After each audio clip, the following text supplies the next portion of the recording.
On our 30th wedding anniversary, my husband had a pretty string of lights behind him, a ridiculously expensive cake in front of him, and sitting right across the table was his adult son, the one he ran away from years ago. Next to him sat his mother, the woman who once cursed our marriage and our not yet born children. And right in the middle of that party, in front of everyone, she took that curse back. A couple of months later, my older daughter called me from her OB's office and said, "Mom, there's this weird noise. The doctor says it's a heart."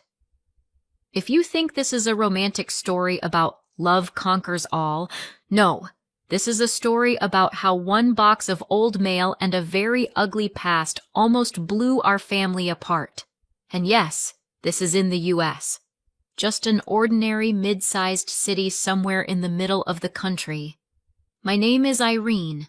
I'm 52, and most of the time I look like someone who makes way too many decisions for everyone else and doesn't sleep nearly enough. My husband is Andrew Miller. He owns a construction company, has a nice house with white siding, a beloved pickup truck, and the kind of confidence that comes from believing that if he paid the bill, he's basically a saint. We have 2 daughters, Catherine, we call her Kate, and the younger one, Erin, both smart, college-educated with their own lives. Not a single grandchild, not even a hint. And the worst part is, they both really want kids. Really. With doctors, tests, calendars, hormones. Their husbands want kids too, and still, year after year, nothing. If you've ever seen grown women look at other people's strollers at the mall like it's a store window full of things they can't afford, you know what I'm talking about.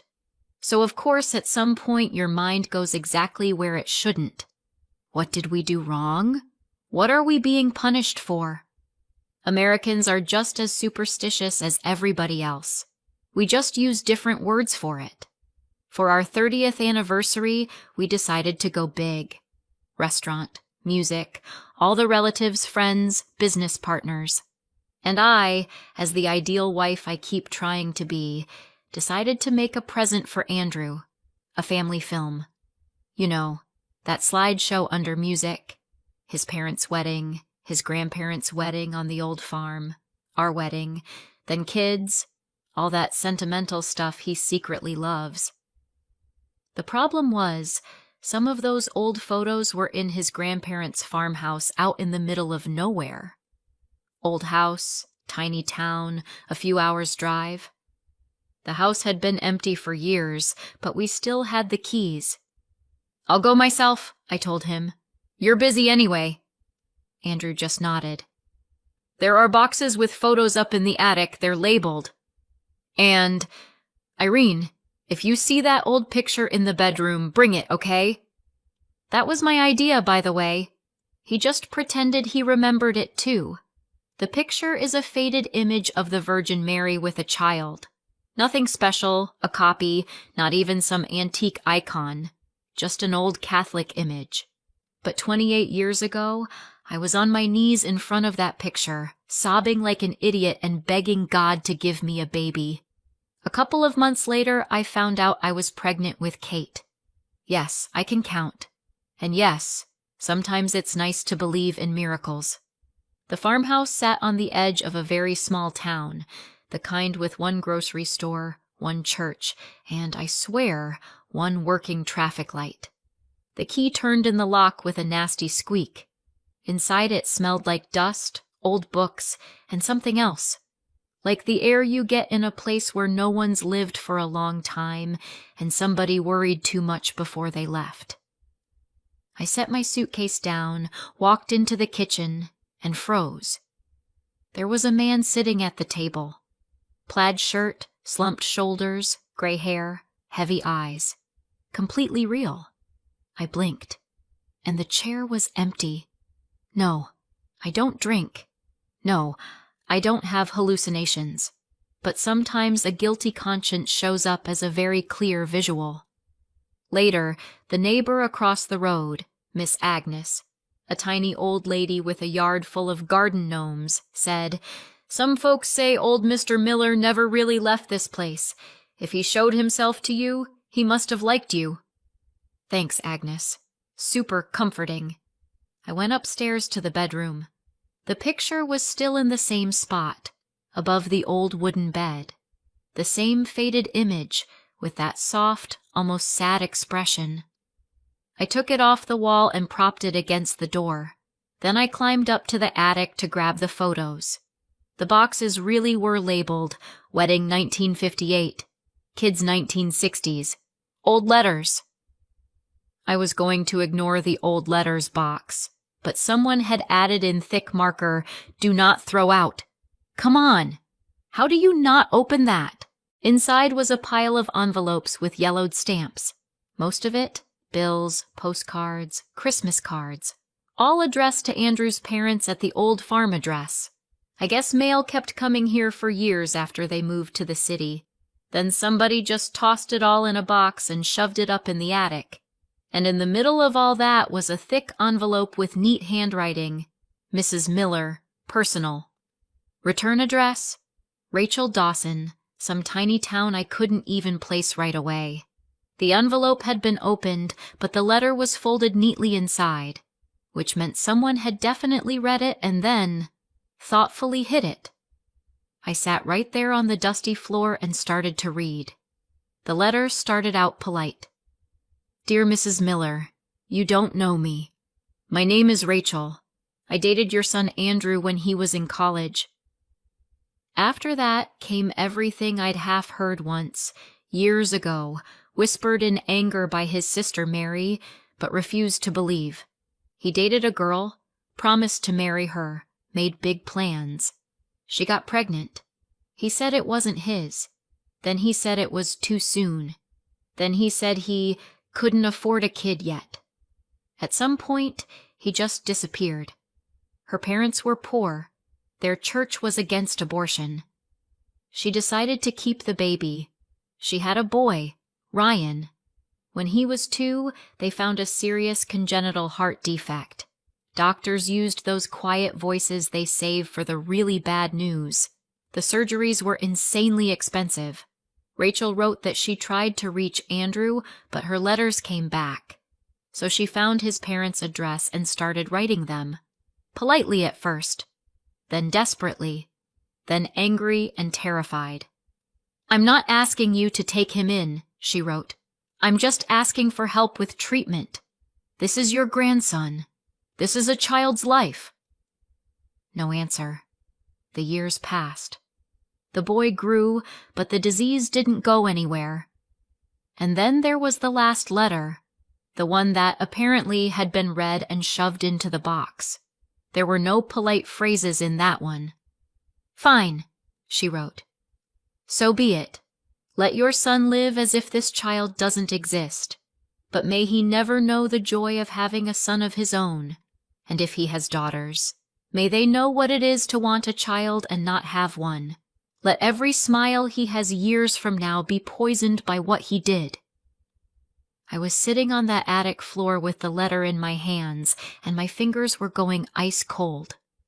Andrew and I, 0 sons, 2 daughters, both infertile. I don't believe in curses, like in cheap movies, but sometimes coincidences get a little too precise to just brush off. I brought the picture home and the box of letters, too. I hung the picture in the guest room until I could figure out where to put it. I shoved the letters into a closet, but of course I couldn't stop thinking about them.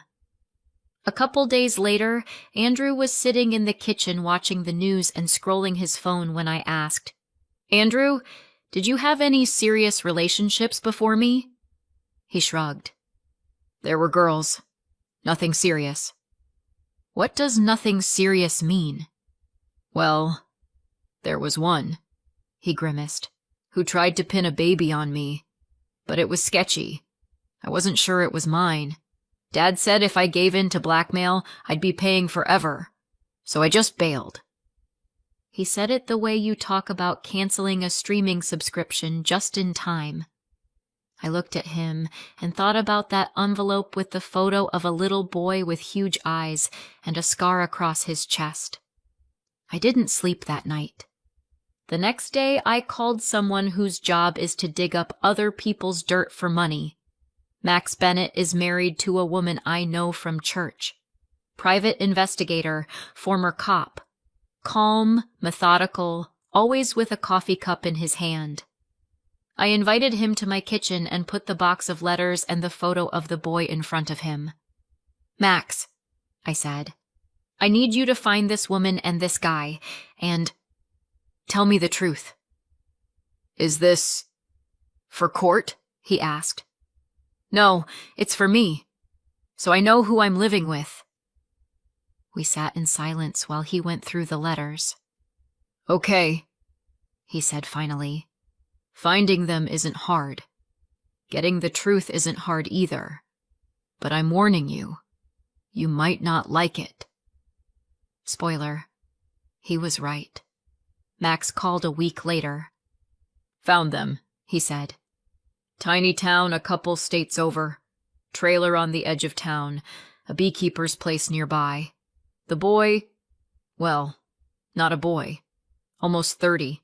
He works for the local beekeeper for cash, sometimes helps out at the store. Walks like every move costs him interest." "Is he healthy?" I asked, even though I knew the answer. "No, but he's alive. I talked to neighbors, then to them. Told them I was helping an old acquaintance. They're not stupid, but they're not paranoid either." Max told me how Rachel opened the door, tired woman, hands that had carried way too much for way too many years. Behind her stood Ryan, tall, very skinny, gray eyes, the exact same jawline as Andrew. "He's a good kid," Max said. "Calm. Doesn't complain. Says he grew up and realized that if a man didn't want to be his father back then, there's no point chasing him now." "And his condition?" I pulled his old medical records, ran them by a cardiologist I know. Serious congenital defect. Back then they told her he wouldn't make it to 20 without expensive surgery. Somehow he did. But right now his heart is like an old engine that only runs out of habit. Max paused, then added, "Irene, if anything's going to change, it has to be now. 10 years from now might be too late." "You got a DNA sample?" I asked.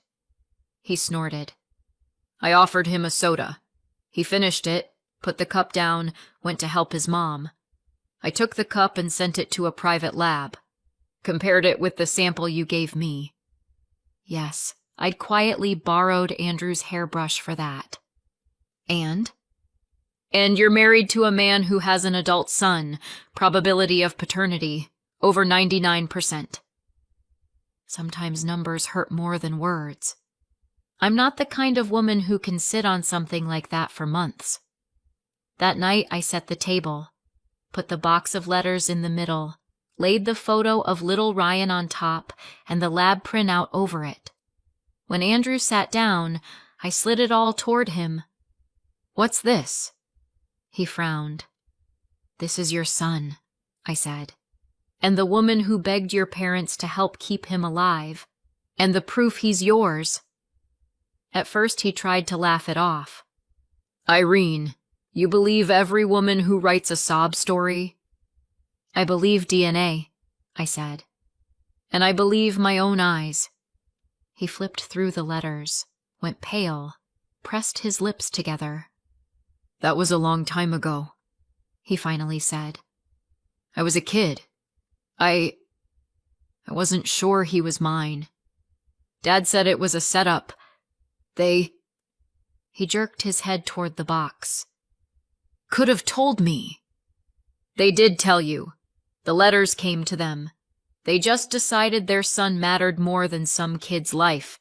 And you decided the same." He slammed his fist on the table. "What? You trying to put me on trial? After 30 years? "No," I said quietly. "The trial's been going on this whole time. You just didn't show up." We yelled. Then we were quiet. Then we yelled again. Somewhere in that fight, his sister Mary came up. that sister we hadn't spoken to in years. Turns out she found out about Rachel's pregnancy around the same time, tried to push him to help, threatened to tell me. He told her to get lost. They had a huge fight and stopped talking. Suddenly, it made a lot of sense why Mary always looked at me like, "You have no idea who you're married to." That night, he slept in the guest room, the one with the picture of the Virgin Mary. I lay in our bed and listened to him pacing back and forth, then sitting down. And for the first time in many years, I heard my husband pray. "God," he whispered, "I screwed this up. I'm not asking for a miracle. Just give me a chance to do one thing right." I don't know who he was talking to, God, the picture, or himself. Honestly, it doesn't matter. In the morning, he came into the kitchen, face gray. "I'm going to see them," he said. "Myself." "We're going," I corrected him. "This is my family too now."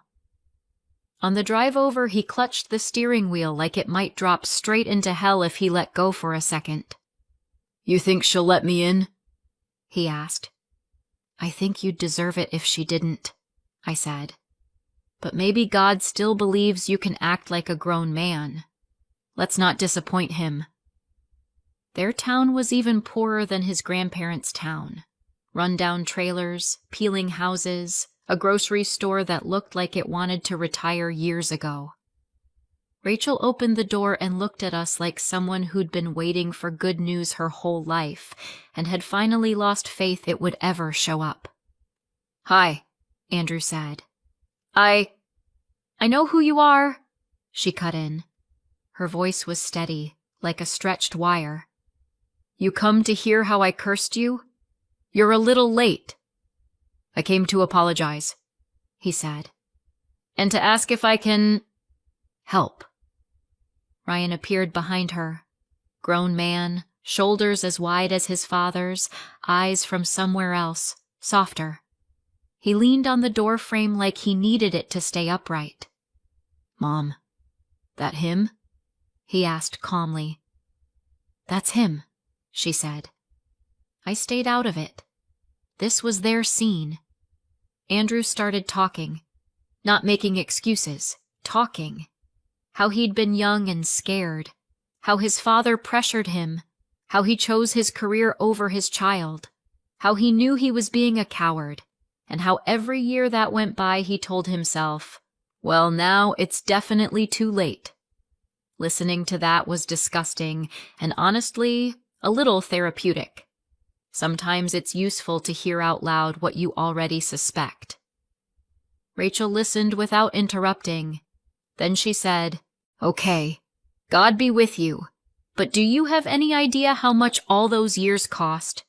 Do you know how many nights I sat by his bed wondering if he'd still be breathing in the morning?" "I don't," Andrew said. "And that's on me." He offered to pay for a full workup at a good hospital in our city, any surgery they could do, and all ongoing treatment. No paperwork, no, "if you prove he's mine." Just like that. Ryan looked at him for a long time, then said, "I'm not calling you Dad, okay?" "I'm not asking you to," Andrew said. "I'm the one who has to ask." A week later, they came to our city. Ryan moved into our guest room, the one with the picture. At the hospital, the doctors pored over his old records, shook their heads, and said things like, "We would have loved to see this patient 20 years earlier." But they still came up with a plan. Medication, regular monitoring, maybe surgery, to make life easier. Andrew paid for everything without question. He gave Ryan a job at his office, not on the job site, obviously, but doing paperwork and helping with clients. Kate and Aaron were stunned at first. "Mom, we have a half-brother?" Kate checked. "And Dad just remembered that now?" "Dad decided to act like a human being now," I said. "Before that, he wasn't in a hurry." Sarcasm is how I keep from sobbing in front of my kids, They needed time. But Ryan turned out to be one of those people it's impossible not to love if you're capable of loving at all. He cracked jokes when he felt awful. He never complained about his heart, even though his face said every flight of stairs cost him. He brought Erin coffee when she got stuck working late. He explained computer stuff to Kate that she hated dealing with. And every night I looked at him and thought, so this is what my son would have looked like if we hadn't killed him before he was born. We just ignored him. Yes, I said it. Yes, it's harsh. But try living with someone for 30 years, then have his conscience show up in human form at your kitchen table. At some point, I realized there was one more ghost in this story, Andrew's sister Mary. We hadn't spoken in about 10 years. Officially, we just don't get along. In reality, one Christmas she said something like, "Must be interesting, living with a man who ditched sick kids." Then said, "Oh, I meant his employees," and went to the kitchen. I decided she was just bitter about money. We'd helped her adult kids, paid for college, and she felt obligated. Holding Rachel's letter in my hands, I suddenly understood what she meant. We met at a cafe. Mary showed up, as always, without makeup, in an old hoodie, with the same look of someone who figured out a long time ago that the world isn't set up terribly fair. "Well," she said. "Finally clicked?" "It did," I answered. "You knew?" She let out a dry laugh. "I found out when Rachel was still pregnant. Tried to make him go see her. Help. At least admit the kid. He said it wasn't his problem and I was sticking my nose where it didn't belong. I told him if he didn't help that child, I'd never spend another Christmas at the same table with him. And I didn't." "Why didn't you tell me?" "Because I knew how much you loved him. And I didn't want to be the person who blew up your marriage. I hoped someday he'd man up." Spoiler, he didn't. Not until life slammed him into a wall. We sat in that cafe for 2 hours and cried. Then I said, "Andrew's trying to fix things now. It doesn't erase what he did. But if you want to see him finally do something right, come to our anniversary party." She sighed. "You sure you can handle all of us in one restaurant?" "Nope," I said. "But I really want to see what happens." For our 30th anniversary, we rented a nice restaurant downtown. White tablecloths, a jazz band, a cheerful host who clearly had no idea what show he'd just been booked into. At the table we had us, our daughters and their husbands, Ryan, Rachel, Mary, a couple of close friends, and a few business people Andrew had promised something special to. They got something special, all right. After the first round of drinks, the host suggested Andrew and I say a few words to each other. Andrew stood up with his glass and said, 30 years ago, I married a woman who was better than me at everything. I thought that over time we'd grow more alike. Turns out, I'm the one trying to catch up." He looked at me in a way that, if I didn't know his history, I probably would have forgiven him anything on the spot. "Irene," he went on, "you gave me 2 amazing daughters, and one more child, that I wouldn't let myself see, but you still brought him into our family." He turned to Ryan. "Ryan, I have no right to ask you to call me Dad, but I want you to know, as of today, you're my son not just on paper." Ryan nodded. His mouth trembled a little, but he stayed quiet. Then Andrew said, "At this table, there are 3 people I failed badly in the past. Rachel, Mary, and honestly, you, Irene. I want everyone here to know, if there's a villain in this story, it's me. And if any light came into it, that's not because I suddenly got good. It's because these women turned out kinder than I deserved." Yes, he prepared that. Yes, I helped with the wording. But he meant it. People clapped. Some cried. I thought that was the end of the emotional roller coaster. It wasn't. Rachel suddenly stood up with her glass. I saw Andrew's shoulders tense. Mine too, to be honest. "I'm not big on speeches," she said. "I actually drove here planning to stay quiet." She looked straight at me. "Irene, for a long time I thought you were part of the problem. You were a symbol that he got to have a nice life while Ryan and I didn't, but now I see you're the one who decided to fix this." Then she turned to Andrew. "You know, years ago I wrote your mom a letter. The last one. I was furious. I wrote that you'd never know the joy of a son, and that your daughters would never be mothers. I was so angry I wanted God to hear me." The whole table went dead silent. "I don't know if he heard me back then," she went on. "But tonight, I want him to hear me now. I take those words back. All of them." She lifted her glass. "Andrew, I forgive you. Not because you deserve it, but because I'm tired of carrying this stone around. And Irene, I wish your girls as many healthy babies as they want. May their home be full of noise." She downed her drink in one gulp.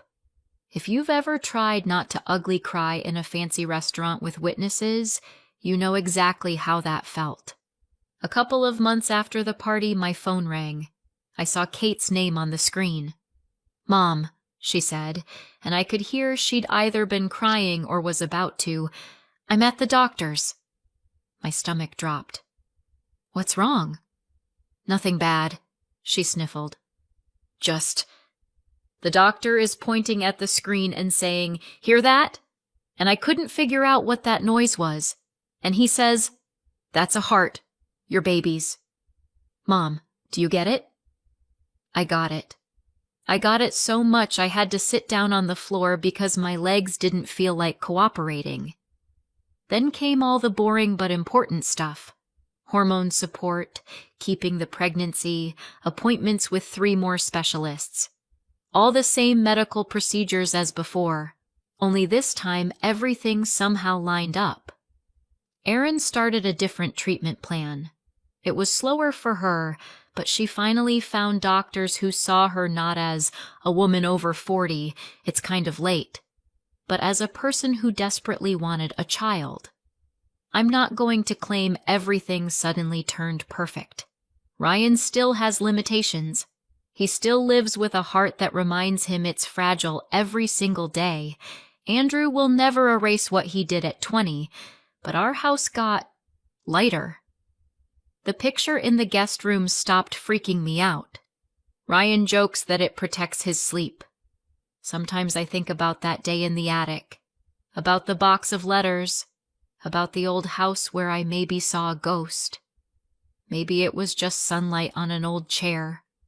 Or maybe it was the conscience of a man who spent 30 years pretending he didn't have a son, a sick woman in another state, and a string of very precise curses. I don't know if it was the prayer in front of that picture, or Rachel's toast, or just medicine, statistics, and a little luck. Honestly, I don't care. Here's what matters. If you've got some unresolved story in your past, especially one that involves kids, don't wait 30 years for some woman like me to find a box of your old mail in an attic. Because by then, fixing it won't just hurt. It'll be very expensive. And not just in dollars. And if you ever catch yourself whispering into your pillow, "May he never have children. May his daughters know this pain," please remember Rachel driving halfway across the country to stand in a fancy restaurant and say, "I take my words back." Sometimes that's the only way, in someone's life, to finally hear, "Mom, there's this weird noise. The doctor says it's a heart." Thank you so much for watching. If this story spoke to you, please don't forget to like the video, subscribe to the channel, and leave a comment. I read them all. Take care, and I'll see you in the next one.